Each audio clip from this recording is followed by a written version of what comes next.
sa mga new subscriber. Welcome to my channel! Ako si Marian Sasaki, ang inyong bestie! Yes!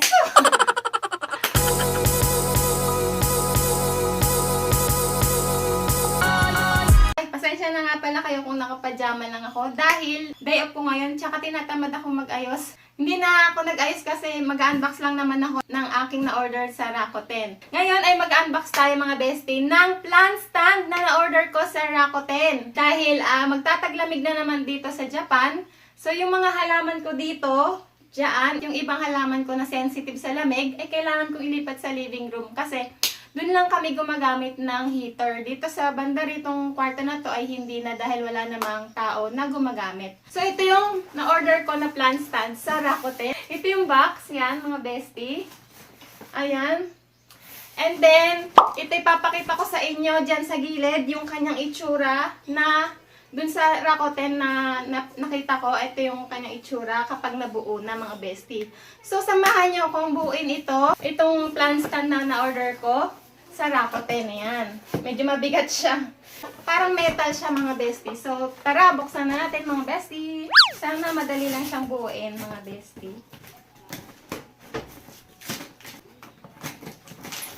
Tapos pala mga bestie, yung presyo nito ay reasonable naman. Hindi siya ganun kamahal. So, ito na yung pinakamura na nakita ko. Magandang plant stand na nakita ko. Yung iba kasi ang mamahal na. Kaya, ito na yung napili ko. Na natin, mga bestie. So, ito na siya, mga bestie. Ayan, bigat. Tanggalin muna natin tong bubble wrap. Ayan, metal siya. Kaya, ang bigat. Ito. Yan. Meron siyang stand. At meron siyang mga letter. C, B, tsaka A. Yan. Bawat metal, may plastic siya, mga bestie. Yan. So, ito, walang nakalagay na letter. Yan. So, ito yung patungan ng halaman. Ayan. Maganda naman yung quality, mga bestie, oh. Maganda yung pagkakagawa. Yan siya. So, ito, kahoy. Kahoy siya. And then, ito lang yung metal. Ito, meron siyang mga tornilyo. Tapos ito, meron siyang sarili niyang screwdriver, parang ganon. Hindi ko na alam ang tawag. Tapos ito, ididikit yata sa paa ng patungan para hindi masira yung inyong sahig. Yan, meron siyang foam sa paa. Tapos, ito pa siya. Yan. Lahat naka-plastic mga bestie at may letra para madaling buuin. So, tanggalin natin lahat sa plastic. At merong ganito. At hindi ko alam kung ano to. Baka magagamit natin ito mamaya. Yan. Tapos ito yung instruction mga bestie. Oh. Bawat may letra. Tapos yung laki. Tapos kung ilan. Kaya madali lang siguro itong buuin. So sana mabuo natin ito mag-isa. Ito yung itsura niya kapag nabuo na. Meron siyang 1, 2, 3, 4, 5, 6. Pwede siyang 6 na halaman na malalagay. Tapos ito yung pinakamalaking patungan. Yan. Tapos ito yung isa. Bali, may dalawang malaki tsaka tatlong maliit na patungan na halaman. Ayan. So, try na natin buuin mga bestie. Wala na, mga bestie. Kasi meron ditong instruction na napakadali lang sundin kasi by number siya. 1, 2, 3, 4, 5, 6 yung steps. Tapos, andyan yung mga letra. Yung letra ng pipe. Tsaka yung kung saan mo siya ipapasok mga bestie. So, napakadali lang. Parang napakadali lang. So, sana mabuo ko ito agad mga bestie. Susubukan ko mabuo mag-isa na hindi ako magpapatulong kay Bestkin. So, good luck sa akin mga bestie. So, hindi ko na ipapakita yung lahat ng step by step ng pagbuo ko. Siguro, konti-konti lang kasi ang hirap hahaba itong ating video. Kasi ito may instruction naman. Kung gusto nyo bumili nito, makikita nyo naman yung instruction mga bestie. So, dito kahit hindi mo nababasa yung Japanese, nakadrawing naman, may picture, kaya okay naman siyang gayahin. So, ito yung una kong nabuo. And then, yung letter B naman na pipe. Ito, letter B na pipe. Dito ko siya ipapasok. And then, kukuha tayo ng, ng tornilyo. And then, ipapasok lang dito sa ilalim. Uunahin buuin itong mga pipe bago yung mga lagayan, mga bestie. Nakalagay sa instruction. May kasama siyang ganito, parang pang sara, screw, ano tawag dito? Comment down below kung anong tawag dito, nakalimutan ko na. Basta pampasikip, ganon, pampasikip. Yan yung nabuo ko na mga bestie. itong letter C, dito naman sa ibabaw ng G. Yan. So, ididikit ko lang siya dito. May mahabang ano din pala, may mahabang tornilyo at saka maiksing tornilyo. Yung mahabang tornilyo yung gagamitin natin. Medyo mahirap siya. Ito yung letter D. Dalawa ang ilalagay natin. Dito daw sa gilid, tas dito sa yan. Ganyan lang siya. Tapos letter E sa kabila dito. Tama ba? Yan. Ito letter F, ipapatong naman dito, mga bestie. Tama ba? Ayan. Yung letter A. Ano ba to? Yan. Wala siyang letter, pero parang letter A to. And then next naman natin itong mga patungan ng halaman. So unahin natin dito. Yan. So try na natin buuin. Ito naman yung maliit na tornilyo yung gagamitin natin. Yung maliit na tornilyo lang ang ipapatong.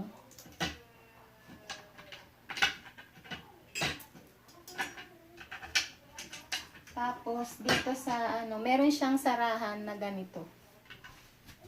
Yan. Para madiin, ma-lock natin yung mga bawat area. Meron siyang lock na ganito, mga bestie. Yan. Then, ibibiin mo na sa ilalim.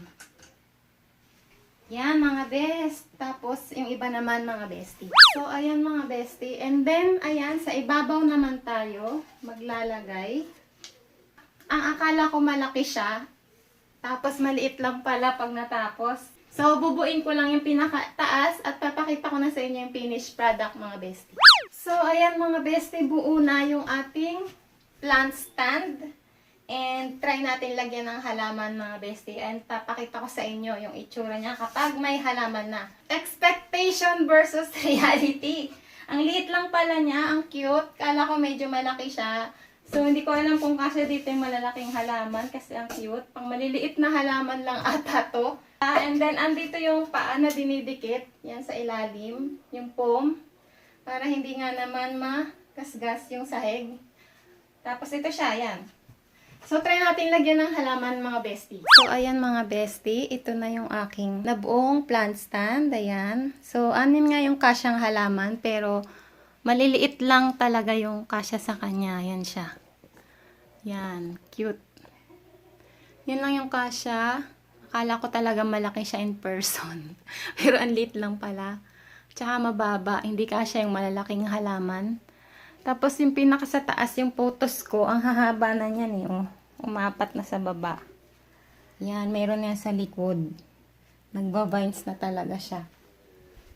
Yan, mga bestie. So, sa malayuan, ganyan itsura niya. Sa malayuan, yan. Cute siya. Okay na din kapag maliliit yung mga halaman nyo. So, yan na mga bestie, ang nabuo kong plant stand sa Rakuten. So, over and all, kung i-rate ko siya out of 5 ay ano lang siya, 3. Kasi ang liit lang pala niya. So, mahirap yung malalaking halaman. So, dapat lang dito ay yung mga succulent na maliliit tulad nito. Yung haworthia. Yan. Tsaka yung mga vines na nagba-vines na halaman. Pwede rin. Tsaka yung maliliit nga lang na halaman na hindi pa gaano malaki. Pero yung malalaking halaman, isa lang ang pwede. Yung dito sa pinakaibabaw lang. Tapos in the rest, maliit na. Pero okay na din, cute. Tsaka may malalagay naman kahit maliit yung lagayan, mga bestie. Sa maliliit na space, pwede siyang ilagay. O, pwede na rin kasi pag maliliit yung halaman nyo, pwede nyong ilagay dito, mga bestie. Lalo na yung mahilig sa succulent. Ito yung bagay sa inyong plant stand. Dito, okay dito yung malaking halaman sa pinakaibabaw. Pero in the rest, maliit lang yung kasya. So, okay na okay din naman. So, kung gusto nyo umorder din sa Rakuten, ito yung kanilang seller. Ayan, ipapakita ko dyan sa screen. Tsaka kung magkano siya, papakita ko dyan sa screen. So, kung gusto nyo umorder ng ganitong cute na halaman stand or plant stand, ay umorder na rin kayo. Pwede naman.